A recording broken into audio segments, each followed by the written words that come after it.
Yang dilakukan pertama adalah buka Anates V4, kemudian jalankan Anates. Nah, sekarang karena kita tidak punya file baru, yang kita lakukan adalah buat file baru. Di sini ditanyakan berapa orangkah siswanya? 10 orang. Berapa soalnya? 10. Berapa pilihan jawabannya? Nah, ini karena kebanyakan, jangan banyak-banyak. Pak, kan kita SMA 5. Enggak, ini karena kita keperluannya keperluan sementara kan Bapak Ibu ya. Nah, saya bikin 3 aja lah. Ya. Oke, oke. Muncullah ini Bapak Ibu sekalian ya. Misalnya di sini misalnya jadi ini nama orang Bapak Ibu ya. Bahar. Cici. Selanjutnya kita mengisi jawaban siswa. Misalnya apa? Ini nggak usah pakai spasi, dia langsung pindah. Misalnya A, ya, yang spasi klik ketik ya langsung A, B, A, C, A, C, C, B, B, A. Sudah. Ini berikutnya. Jadi langsung ketik jalan sendiri dia.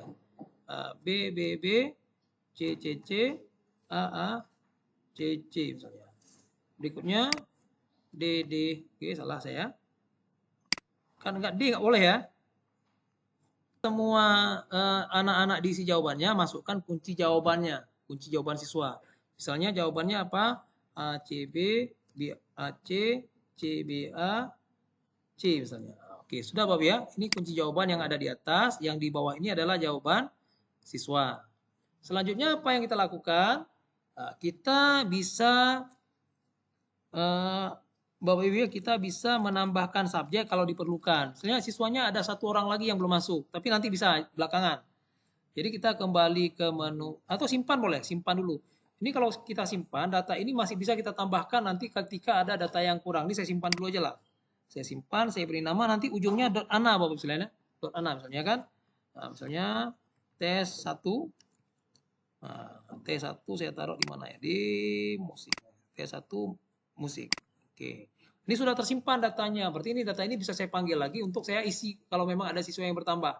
Oke. Selanjutnya saya kembali ke menu utama. Saya buat olah semua otomatis. Sudah jadi sekalian. Siapa siswa yang nilainya paling bagus? Sudah kelihatan Bapak Ibu. Benarnya 5, benarnya 3, benarnya 5 nih. Berapa reliabilitas soalnya? Nah, sudah ada simpangan baku, ada semuanya nih Bapak Ibu sekalian. Sudah ada di sini. Nah, ini tinggal dicetak. Begitu mudahnya kita menganalisis butir soal secara kuantitatif. Ya, kuantitatif. Jadi kan nggak bingung Bapak Ibu ya. Nilai anak-anak sudah ketahuan, hasil analisisnya gimana? Iya, ini yang di print. Nah, ini cetak file. Cetak file ini berarti kita menyimpannya dalam bentuk notepad. Saya simpan. Tadi di musik kan Bapak ya, T1 saya simpan. Ini dalam bentuk teks atau notepad. Oke. Bisa saya cetak ke printer nanti. Di sini kelihatan reliabilitas soalnya ada simpangan rata-rata, ada reliabilitas soalnya 2,29. Kemudian ada apa yang lain nih Bapak Ibu? Ini ada kelompok unggul. Kelompok unggul itu yang tertinggi siapa? Yang tertinggi Alkindi dan Desi dan Firdani. Ini yang tertinggi, ada 5 benar jawabannya kan? Oke. Ada kelompok Asor, itu kelompok bawah. Kelompok bawah, ini dia. Berarti Cici, Gunadi, Erika itu kelompok bawah. Ya. Nah, ini daya pembeda. Nah, daya pembeda. Ini skor daya pembeda. Apa maksudnya? Nanti kita lihat sama-sama apa maksudnya. Saya juga bagi di file Bapak lihat apa maksudnya. Mungkin sedikit berbeda dengan di panduan ya. Tingkat kesukaran soal. Yang menentukan sukar tidaknya soal itu aplikasi, bukan kita bilang ini soalnya sukar, ini soalnya mudah. Bukan kita yang bilang. Aplikasi inilah yang menentukan soal itu sukar atau mudah. Setelah kita lakukan analisis kuantitatif ya. Jadi di sini ketahuan bahwa ada soal sukar, ada sedang, ya kan? Tidak ada soal mudah di sini. Nah, oke. Berikutnya korelasi. Nah, jadi ini signifikan, ini signifikan. Jadi yang kita ambil yang mana? Nah, oke. Kualitas pengecoh juga ada nih. Apa maksud kualitas pengecoh ada plus-plus begini? Berarti ini yang ada bintang menandakan ini adalah kunci jawaban. Ya. Soal nomor 1 kunci jawabannya adalah A. Ada 2 orang yang menjawab A dan ada 3 orang yang menjawab B. Ya. Artinya apa? Pengecoh ini bagus. Pengecoh ini enggak bagus. Bagus, bagus. Kenapa bagus? Karena ada 5 orang yang terjebak di sini. Ya, ada 5 orang terjebak di sini. Ini kenapa min? Minnya 2 buah, berarti sangat tidak bagus. Nah, kita lihat di bawah ini sekalian ya, terangannya nih. Jadi kalau sangat buruk itu yang minnya ada 3, kalau 2 itu minnya ada 2, kurang baik ini yang tanda plus plus berarti pengecohnya sangat baik. Ya. Nah, demikian seterusnya. Ini membaca soal. Ya, kemudian ini totalnya Bapak Ibu ya. Nah, ini signifikan ini kalau sudah signifikan ini bisa masuk ke bank soal Bapak Saudara. Ya, kira-kira gitu. Ini sudah selesai Bapak Ibu. Begitulah cara kita melakukan analisis butir soal. Tinggal kalau mau dicetak ke printer tidak, tinggal cetak ke printer. Udah selesai. Ya. Gimana? Yang tadi Bu, kan tadi sudah saya simpan di filenya. Ini di Bu. Ini dia yang mana tadi? Kalau Bapak sekalian dapat baru membuat file, menyimpan, kalau misalnya bingung-bingung tanggal berapa dibuat tanggal ini, klik di sini ya. Cuma muncul yang kita buat barusan aja, nggak semua. Mana dia? Ini dia. Ini dia. Semua sudah jadi tinggal di print. Kalau ada pengawas tanya, ya, mana analisis butir soal ini buktinya? Berapa soal? 40 sudah ada. Kan gak repot Bapak Ibu sekalian. Ya. Kita tahu siapa yang benar, siapa yang salah. Ini kalau yang soal pilihan ganda. Oke. Oke, saya pikir cukup yang pilihan ganda. Saya lanjut ke uraian. Ini nggak apa-apa, belum ada diskusi dulu Bapak Ibu. Ini karena video masih berlangsung. Ini sedang saya rekam, ya. Oke, saya tutup. Saya akan keluar nih, saya akan keluar. Saya lanjut nih, kemana? Saya lanjut ke jalankan tes uraian. Kalau soalnya dibagi dua, ada uraian, ada pilihan ganda. Yang pilihan ganda sendiri, yang uraian sendiri. Nah, saya jalankan tes uraian, buat file baru. Oke, berapa siswanya? Siswanya nggak usah banyak-banyak, 10 orang boleh lah. Jumlah butir soalnya jangan banyak-banyak, 3 saja lah Bapak ya, karena kalau nggak kerepotan kita. Saya oke.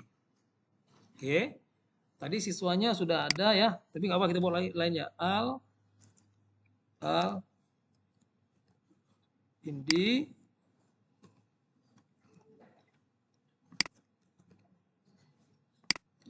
Ci, Desi,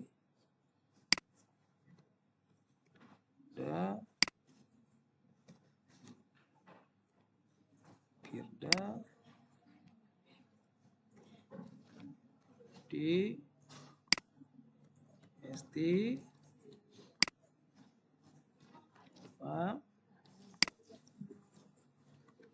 Oke, kita lanjut Bapak Ibu. Bagaimana caranya? Yang pertama kita skor siswa, kita periksa jawaban dia. Ini kan otomatis nggak bisa apa, karena yang namanya uraian pasti kita meriksanya manual dulu kan. Nah, setelah isi manual baru kita lihat skornya itu nomor 1 kita bilang kan kita soal kalau betulnya kan 100 misalnya ya. Berarti skornya yang pertama 30, yang kedua 30, soal kedua 30, soal keempat 40.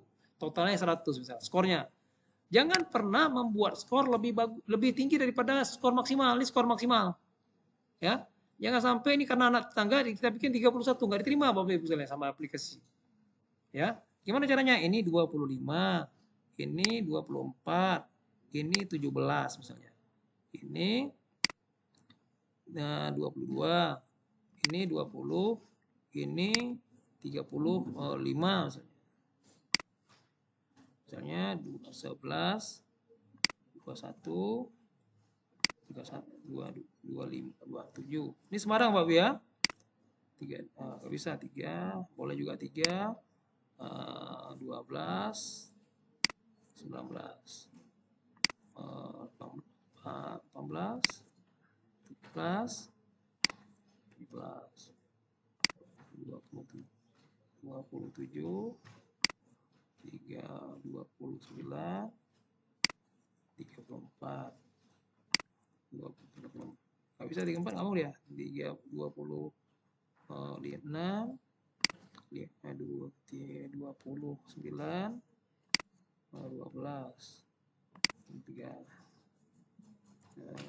9, 11, 29, 17, 18, 19, 19, 3, 26. Sudah Bapak ya, sudah selesai ya. Nah, sekarang gimana? Caranya kayak tadi lagi. Pertama simpan dulu, supaya nanti bisa kita panggil lagi. Simpan dulu, kemudian kita taruhnya, saya taruh tadi di musik ya. Musik. Nah, ini tes 2. Tes 2. Sudah saya save ya. Dia nanti beda lagi nih ya. Ini nanti ada kode-kode tertentu. Kemudian saya kembali ke menu untuk melihat hasilnya, kembali ke menu. Kemudian saya olah semua otomatis. Nah, jadi Bu, Bapak Ibu ya. Jadi sudah. Nah, inilah dia. Kita tahu berapa skor maksimal, kita tahu siapa yang paling tinggi nilai, bisa kita lihat di sini nih. Yang kelompok unggul, nah ini ada nilai 90 Firda, nilainya 90 Bahar, 77 JJ, 68. Di sini sudah ada skornya di sini Bapak sekalian ya. Ini skor ganjil, skor genap, ini skor total. Nah, ini nilai anaknya. Nah, jadi kita nggak perlu lagi menjumlahkan sendiri, sudah dijumlahkan oleh aplikasi. Oke. Nah, ini juga sama, ada daya pembeda. Daya pembeda ini untuk membedakan siapa anak yang pintar dengan anak yang kurang pintar, Bapak Ibu ya. Kemudian ada tingkat kesukaran juga di sini sedang. Kemudian korelasinya signifikan atau tidak, ini berarti 2 soal sudah aman ya. Kemudian ada rekap analisisnya ini nih, kira-kira gitu.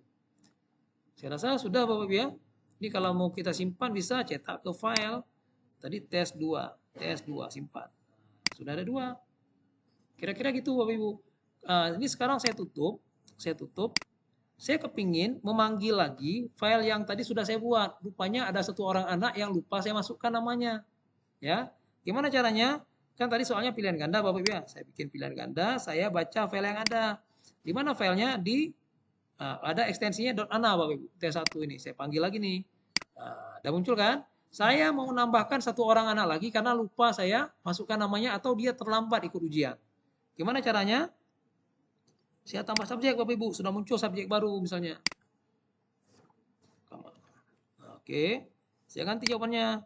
Ini kebetulan Kamal anak yang pintar, cuma dia karena kemarin sakit Bapak ya. A, C, B, B, kemudian A, C, C, B, A misalnya. Oke, sudah ya. Nah, sekarang saya simpan lagi.